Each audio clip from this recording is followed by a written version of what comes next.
Okay, so let's say you have a job, which is great, but let's ask the question, what other streams of income can you add on top of that? Well, today I'll be sharing a few ways that you can add a second stream of income, and the tips are coming your way in 3, 2, 1.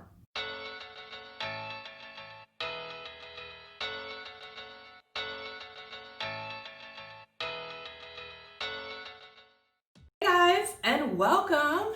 I'm Faishala, and in case you're new here, we talk all about marketing, money, and making it happen. And today, of course, we are focused on money, okay?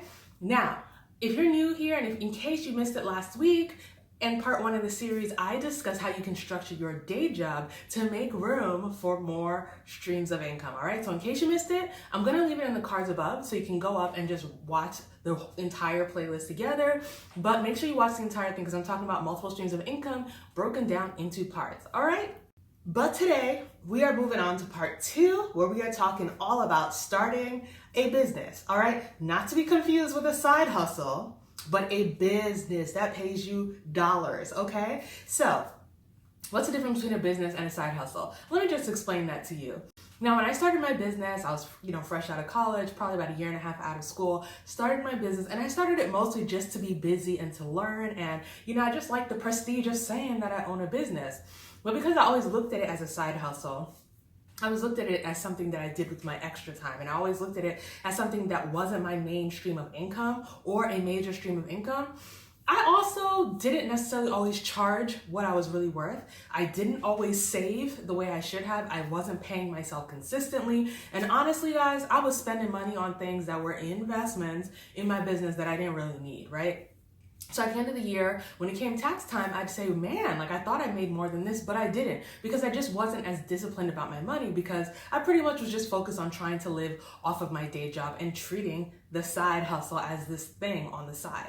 So I'm more passionate about talking about how to start a business. Like when I started looking at my business as a business, everything changed, right? I started paying myself consistently, even though I do a different number of weddings every year, even though things change and all of that, I pay myself a consistent amount of money every single month, and my goal is always to grow that every year, right? So treating it as a business has really changed my finances, frankly. So that's what I want to talk about today, how you can start a business, not a side hustle. I just don't like that term. If you want to use it, that's fine, but the goal is not just to have a business that you talk about, but have a business that pays you, okay? So we're talking about business, not a side hustle. Now do me a favor and smash that like button. I need you to hit the little thumbs up, give this video a like if you are someone who is looking to add more streams of income into their life, all right? Because I need your likes, guys. It helps me. I really need your likes on this channel. So now we're gonna jump right into the tips. Number 1, to start a business, what you need to focus on is a need-based business idea. That's the first thing you want to start with, right? Something that is need-based and something that you have a skill in.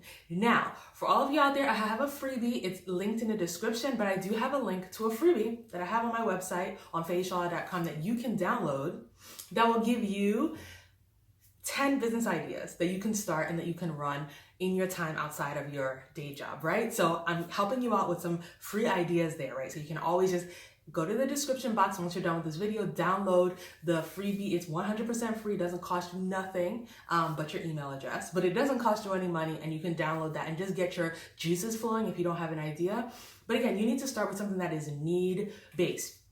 The reason you want to start with an idea that's need-based is because you don't want to have to teach people why they need to buy from you, right? You want to go with something that you already know people need, as opposed to having to make the extra effort of teaching them what your product is or your service is, then teaching them who you are, and then getting them to buy. So you want to start with something that's need-based and something that you can do well and that you can do a little differently. So again, I have some ideas linked in the freebie in the description box, but I wanted to start with a quick example. The example that I have for today is house cleaning, right? Like house cleaning is huge. Like I can say as a homeowner, it is very difficult to clean this entire house myself, right? And make YouTube videos and service my clients and volunteer at church and all the other things that I try to do. So most people do have house cleaners. So if you are good at cleaning, like if you just are good at it, This is something that you can do. And not only is it great because people need it, but people need it on a regular basis. Like you can have regular clients that you see once a month or once every other month or whatever it is. So you can have like this recurring stream of revenue. So those are things that you want to think about. These are things you can even do on the weekends. If you work 9 to 5 during the week, you can clean 2 or 3 houses every weekend and make extra money that way. So again, you want to start with something that's need-based, something that people are already searching for, that people already need someone for, and something that you think you can do well, right? So that's the first thing, starting with a need-based idea. Now, for tip number 2, I want to talk about figuring out what your schedule is, right? Like, what are your office hours for your business? That's the second thing you want to do, and it's so important. And related to that, you also want to figure out how people get on your calendar. This is really important because a confused mind always says no. That's more of a marketing tip, but a confused mind always says no. But if it's too difficult for people to figure out how to buy from you or how to procure a service, it's gonna be really difficult for you to run your business. You're gonna spend so much time telling people like this or that and figuring things out and back and forth and DMs and emails and text messages and all these other things. So you wanna have a very simple, streamlined process of number 1, what are my office hours? So going back to the house cleaning example, let's say you're available to clean houses anytime from 6 to 8 p.m. on a weekday, or, 8 a.m. to 2 p.m. on a Saturday, right? Like, let's say those are your office hours. Just define it. Be confident in that. So when people reach out to you and say, hey, I was looking for a house cleaner, how does it work? Say, hi, I'd love to clean your house. I'm generally available from 6 to 9 on weekdays and, 8 to 2 on Saturdays. Please let me know what time works for you. Then on top of that, it's even better if you have a scheduling tool. I love Calendly. I love Calendly. It's an amazing scheduling tool. And you can set your office hours in Calendly. So you can actually just direct people there to pick a time, as opposed to you going back and forth with them. Another thing you can do, of course, is just to go by email, right? But you need to have a central calendar that you're putting the appointments on as you email people and as you confirm them. So, you can either use a system like Calendly where people can pay and book the appointment all at the same time, or you can use have email and send invoices. Like, you can use either of those, and listen, it'll change your life. It'll change your life. But in order to use a tool, you have to first decide what your office hours are, right? Like, the tool can't do that for you. So you have to figure out, when can I do the work, and then jump in there and let people know. Now for the final tip, number 3, which is very, very, very important, guys, because today we're talking about money, is figuring out how people are going to pay you, okay? How can they pay you? This is a big pet peeve that I have a lot of times when I talk with small business owners. When I say, okay, how do I move forward? And they say, you can pay me anyway. I'm like, well, I have a credit card. How am I supposed to pay with the credit card? And they're like, don't worry, I accept credit cards. And I'm like, but how do I move forward? Like, I don't want to have a 5-6 email thread before you tell me how to pay. So you need to have a complete system of how people are going to pay you. Some examples, one that I love and that I use very religiously is Honeybook. So honeybook.com, I actually have a link in the description where you can click there and get 50% off, right, for your first year. So the whole first year is going to be 50% off if you use my link in the description. So make sure you check that out and try it. You can try the trial and then decide to sign on later.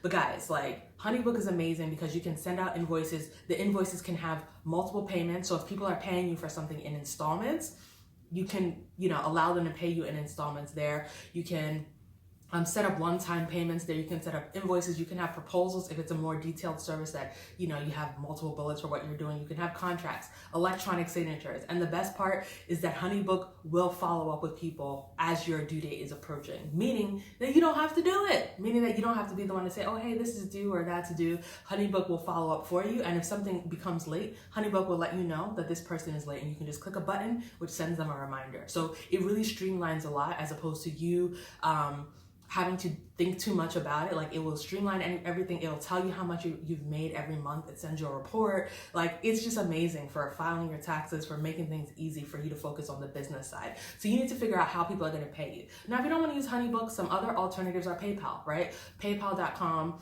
You can set up an account and people can pay you through that. Another alternative is Square. Square is a solution which you can use for credit card payments. Guys, there are multiple things. If you decide to do something else, if you want to use Cash App, that's fine. You just have to figure out how to separate your business from your personal funds, which is going to be a little bit of work, but some people, prefer to go that route. So you have to be on top of your payments as they're coming in. If you want to go that route, there's so many different things, but whatever it is, you have to define it so that when someone says, how do I pay you? You have a clear answer. Like, oh, I will send you an invoice in Honeybook. which you can just click and pay, which is super easy. Or you can go to this PayPal link, paypal.me/my username, and pay me there. Or you can pay to Cash App at this ID, like giving complete payment information so that people literally have everything they need to make the next step. That is the goal. When someone says, how do I pay you? To give them everything that they need to make the next step, as opposed to having them going back and forth with you. Because trust me, there are people who will just stop talking to you if you make it too difficult. I also would recommend having at least one electronic form of payment and not only saying cash or check, because it does get complicated. Going back to the house cleaning example, you don't want to go to someone's house and you finish cleaning the whole house and then now they give you $100 bill and you don't have change. Like, it just complicates things, right? So accepting electronic payments is good, and making sure that you have processes in place to separate your business funds from your personal funds so that you can track it and understand what you're making in your business. Because it's not a business if you're just dumping everything into your personal account. It's going to be honest. You need to be able to track and understand what you're making so that you can figure out how to increase that income over time. All right? Once you figure these three things out, trust me, you'll be able to run your business very smoothly and without too much overhead and too much labor, so that once you clock out from your day job, you can just smoothly transition into your business without too much overhead, too many emails, and just too much back and forth, right? I hope that this has been helpful for you. And guys, I have a question of the day, all right? So what business idea do you have? Let me know in the comments and I will actually send you ideas on how to get started with that business, all right? But just let me know in the comments, whatever it is. Maybe it is house cleaning, like the example that I had today. But let me know what your idea is today in the comments and I will respond to you. So say, hey, I am starting a business in this. Or if you already have a business, let me know I am refining and growing my business in this. Let me know in the comments today. Now, before you go, I do just want to remind you, I have a couple of freebies in the description, all right? Go there to get the list of 10 business ideas that you can start that are need-based. I also have the link to HoneyBook if you'd like to start that trial for 50% off your whole first year. Again, is in the description box. And last but not least, I need you to subscribe, guys. I finally hit my goal of 100 subscribers. Everyone says getting 100 subscribers is the hardest part, and I have finally hit that, and I'm so excited. But I need your help to keep growing, all right? I want to eventually hit my next goal, which is a big one, of getting 1,000 subscribers. So if you've watched this video, if you watched any of my videos and you thought that they were helpful, I need you to subscribe. Make sure you hit that subscribe button. It doesn't cost you anything, but it means everything to me, all right? So make sure that you subscribe, join my community, and I cannot wait to see you guys in the next video. So thanks so much again, and I can't wait to see your business grow and thrive. And guys, another video is coming with yet another stream of income that anyone can have. So I can't wait to show you guys that in just a few days.